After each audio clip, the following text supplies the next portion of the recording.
Hello mga auntie, mga uncle. Katatapos ko lang sa work. So ngayon pauwi na. Time check 3 o'clock.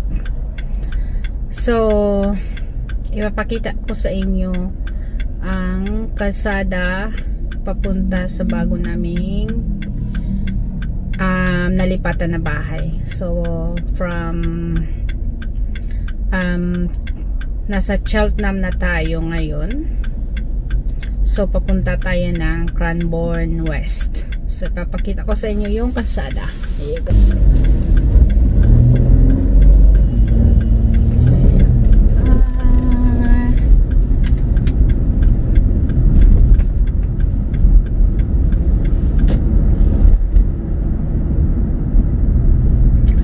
Yung fun.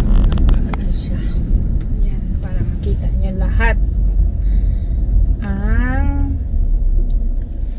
Dadaanan ko.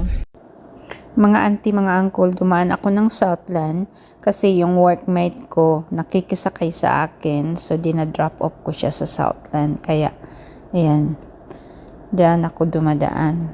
Hindi na ako nag-video nung galing sa sa work namin kasi ayoko ng yung andyan yung mga workmates ko kasi lagis lang nakikisakay sa akin. Kasi pag umaga kasi mahaba din yung traffic, medyo traffic din pag umaga. So I'm driving 40 to 45 minutes from our house to Sandringham. And now I think it's the same, but I think more traffic in the afternoon.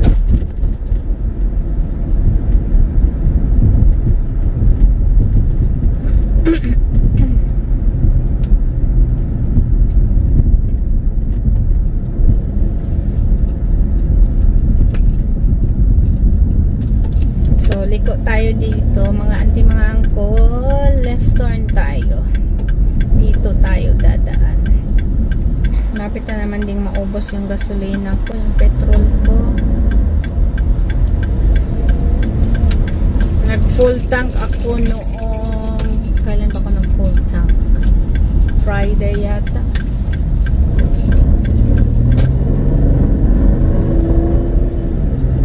Ngayon malapit nang mag-empty.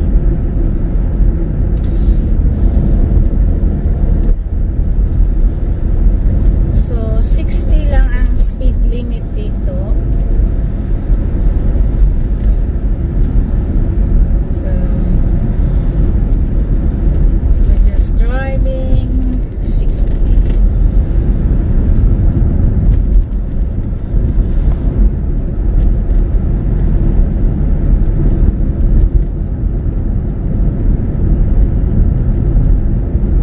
So sa kabila kong work, I'm driving from Cranbourne West to Mount Eliza, 25 minutes to 30. Yeah, 25 to 30 minutes ang driving time as well. Medyo malapit lang doon kaysa dito kasi 40 to 45 minutes drive. So 6 days a week I'm driving that every day.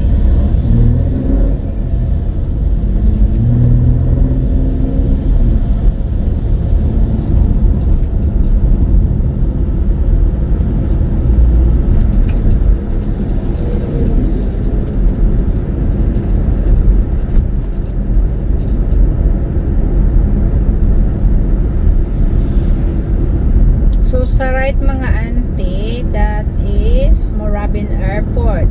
So mga maliliit na eroplano ang nag-ano dyan, landing. Maliliit na mga eroplano. Moorabbin Airport.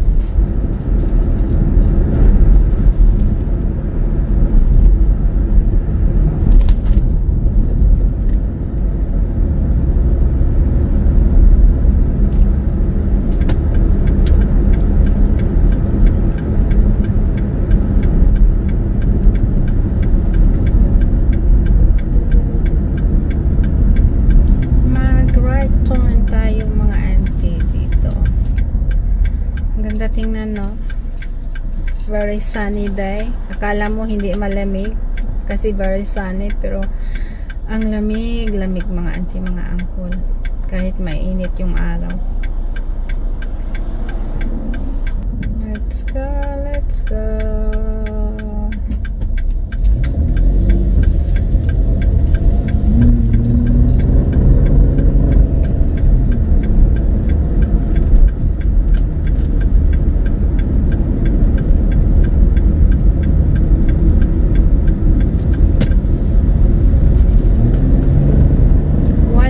Na tayo dito, te. Kailangan na nating magpapalipad ng kotse. 100 na ang speed limit.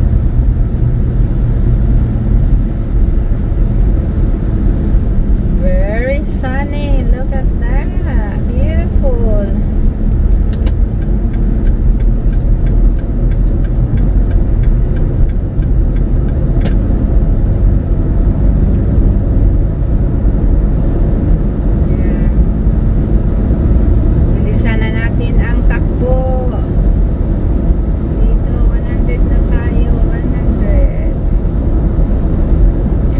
Freeway ito mga auntie.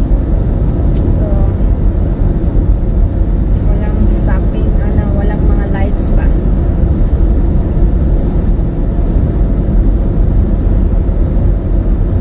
Walang traffic lights.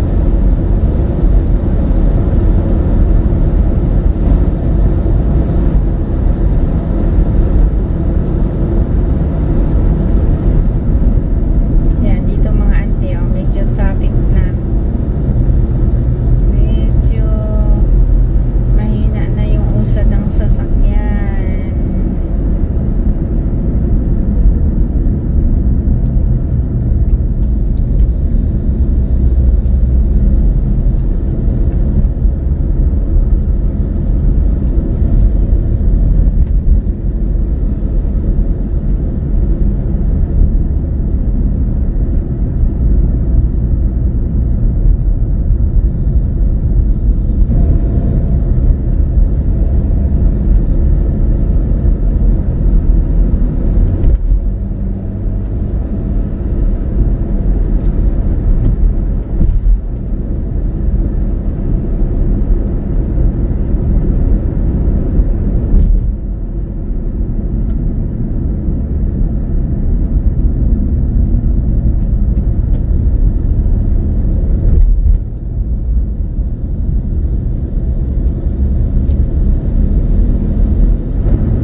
If I'm working, so every day I woke up 5:30.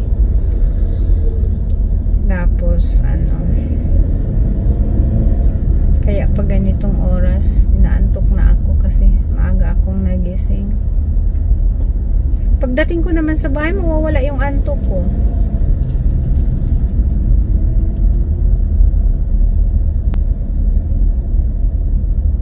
So yan, traffic mga auntie, di ba? Every day like this. Pwera na lang pag public holiday, hindi masyadong traffic kasi hindi pumapasok yung ibang mga tao sa work kasi public holiday. Pero konti lang ang papasok pag public holiday. Ako kahit public holiday, work pa rin except on my day off.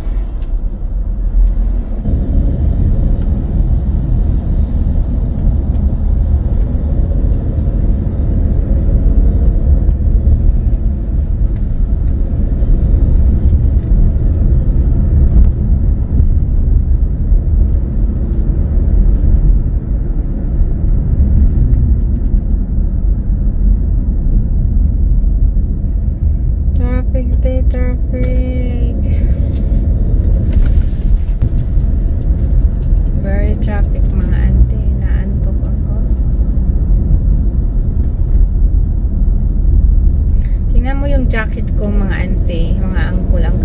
ba?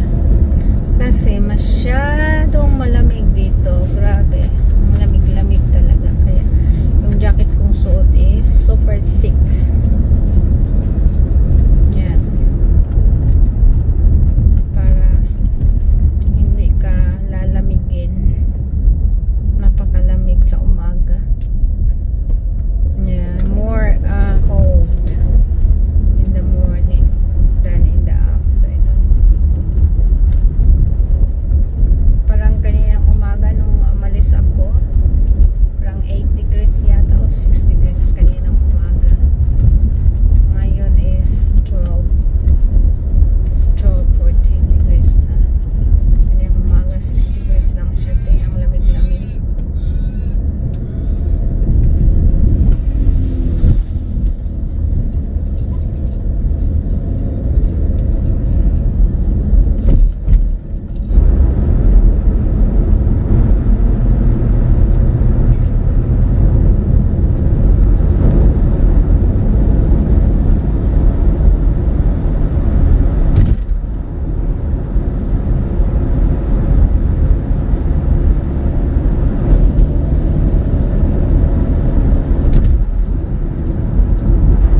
Merong ano dito mga auntie, mobile police camera.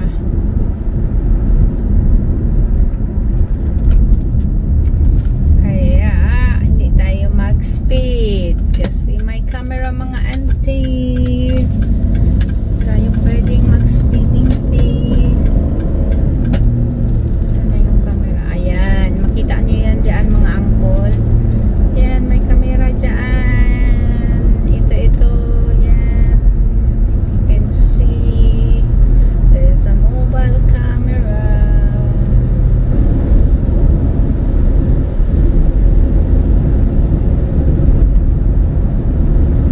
Hindi siya masyadong traffic dito mga auntie.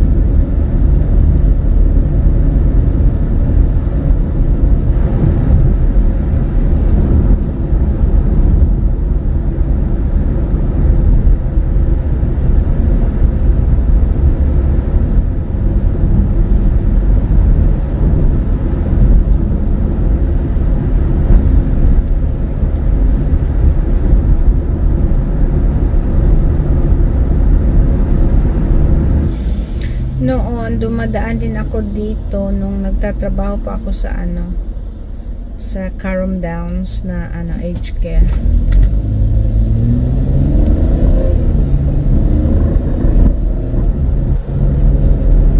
Nagtatrabaho ako doon ng 1 taon. Tapos nag-resign ako kasi ang dami mong gagawin mga ante. So, mag-medication ka, mag-shower ka, tapos ikaw pa yung gagawa ng breakfast. See? Pag anong tawag natin dito sa umaga, so magbibigay ako ng medication. Tapos yung isang residente ko lumalabas sa toilet niya, naka half naked, walang pantalon, wala nang sa ibaba, damit sa ibaba. So i-assess ko na naman yon. Kailangan ko na namang bihisan. Tapos may sumisagana naman na asa na yung breakfast niya, gutom na daw siya. Talagang very tiring. Lahat ginagawa mo. Kasi inaano nila yung mga kusina, tinatanggal na nila, tapos yung mga cleaner tinatanggal na nila. So maglilinis ka pag pinapaliguan mo yung mga alaga mo, kailangan mo nung linisin yung bathroom nila, yung kwarto nila, yung toilet nila. Like, come on. Tapos lunchtime, ilalagay mo pa yung mga pagkain sa oven, lulutuin mo pa. Tapos pag may salad, yung menu, maggagawa ka pa ng salad. Kapag fish and chips, nakakapagod, maghuhugas ka pa ng plato, tapos mag-documents ka pa, paperworks mo. Talagang hindi ako nakaupo. Talagang yung 30 minutes break mo na lunch break mo, and sometimes hindi ko na lang kasi mag-paperworks na lang ako. Talagang pagod na pagod. Kaya sabi ko, ayoko nito kasi uuwi ako ng bahay na pagod, grumpy. Kasi sa pagod ba, so it's not good for the kids. Madali lang akong magagalit sa mga bata kasi pagod ako. Kaya wala, sabi ko I have to resign. So, nag-resign ako. So, nag-apply ko ng ibang facility, aged care facility. Ayan. Okay. Grabe yung work na ko doon. Grabe.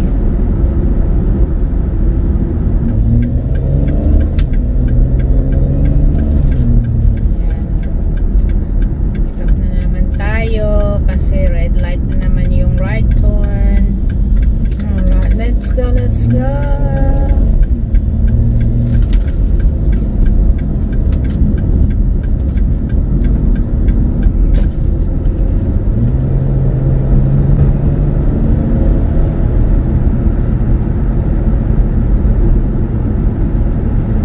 Kahit saan mga ante, kahit saan ako liliko, traffic pa din. Malapit na tayo sa bahay mga ante. Konting kembot na lang. We're nearly home.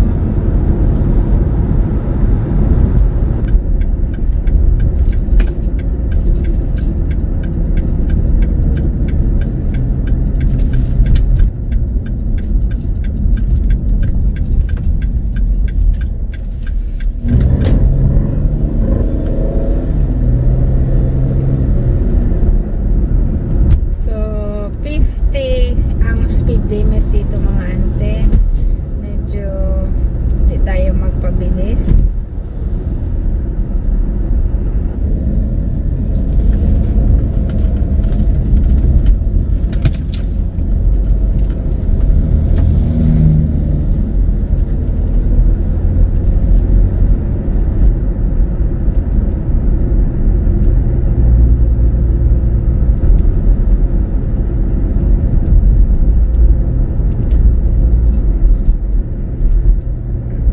Change leaves pa rin ang mga mga punong kahoy mga auntie. Hindi pa tapos yung autumn.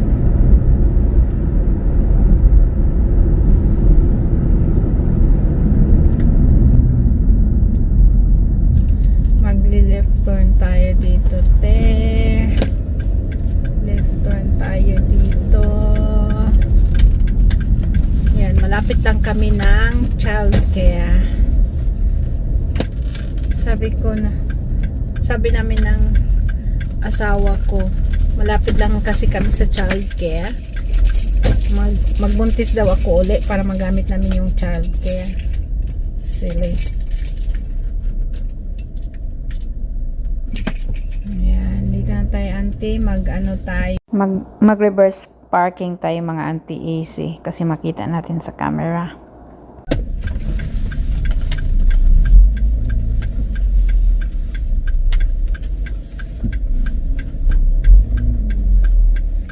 Alam mo ba, pag wala yung sasakyan ng asawa ko dito, mahihirapan akong mag-parking. Kasi pag andun yung sasakyan niya, yun ang guide ko.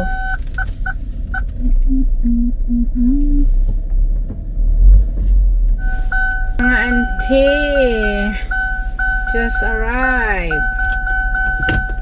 Yan ang sasakyan ko, te. So yeah, I'm home mga auntie, mga uncle. Ay, ang lamig talaga mga auntie. Super lamig.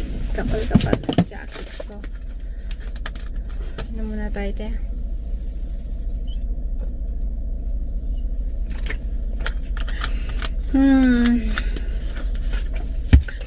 Alright mga auntie. See you later.